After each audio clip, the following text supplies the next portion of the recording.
Hey,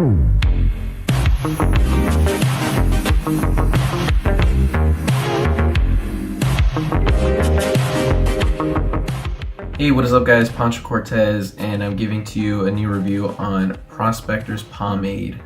Now this pomade is one that I've been wanting to try for some time. I've seen it around at places I go to and I finally decided to pick it up.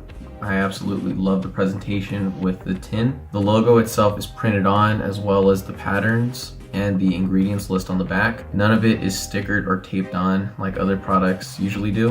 If you look at products such as Suavecito, the old Shiner's Gold, what they would do is they put a sticker on the top and on the sides, but that's not the case with this one. Printed on, and it has the logo embossed in.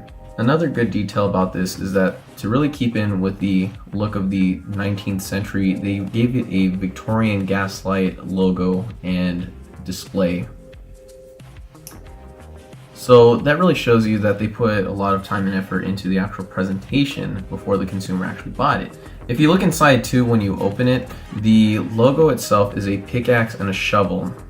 Obviously you can't see it too well because I've been scooping it out, but it's a pickaxe and a shovel right at the bottom, and that's something you don't see too often in a pomade tin. The actual color or look of the pomade is more of a honey, bright yellow color. Obviously it's supposed to look like gold because it's Prospectors. An interesting detail about the ingredients that I noticed on here is the fact that it has no wax in it.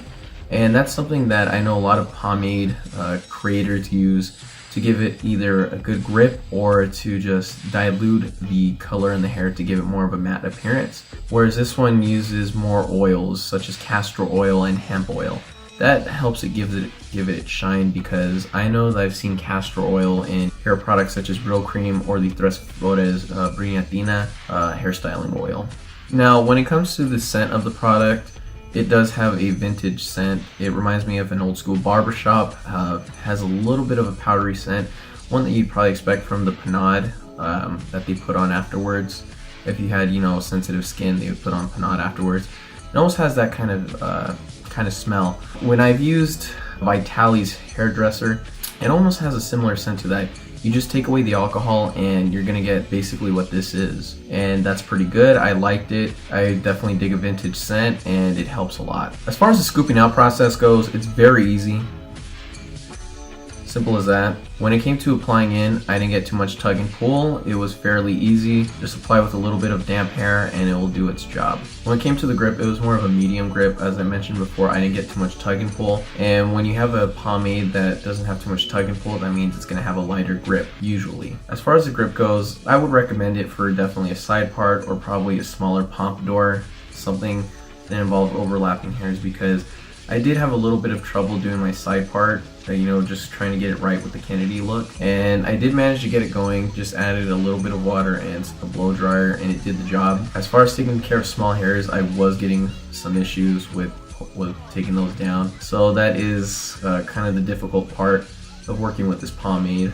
Otherwise though, it wasn't too bad. It doesn't stiffen too fast, which is a positive, because if you get a pomade that gets stiff really fast, it's going to be harder to work with and you won't get it that exact shape.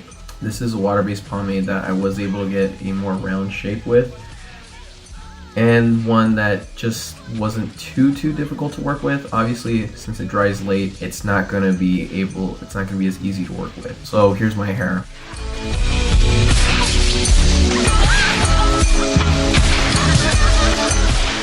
As you can see, it has a really high sheen. That's perfect because you can see the comb lines in the hair, and that's a better detail, and it's something that really captures the eye. Overall, this pomade wasn't too bad to work with. If you have light hair or prefer doing side parts, this is the product for you. This is one I would recommend. But if you're trying to go for a high pomp, you may want to set the bar to a stronger grip in a pomade. Thanks for watching, guys. Like, share, and subscribe for more. I tried this one chili and it set my mouth on fire and I had to drink a 2 liter of Mountain Dew.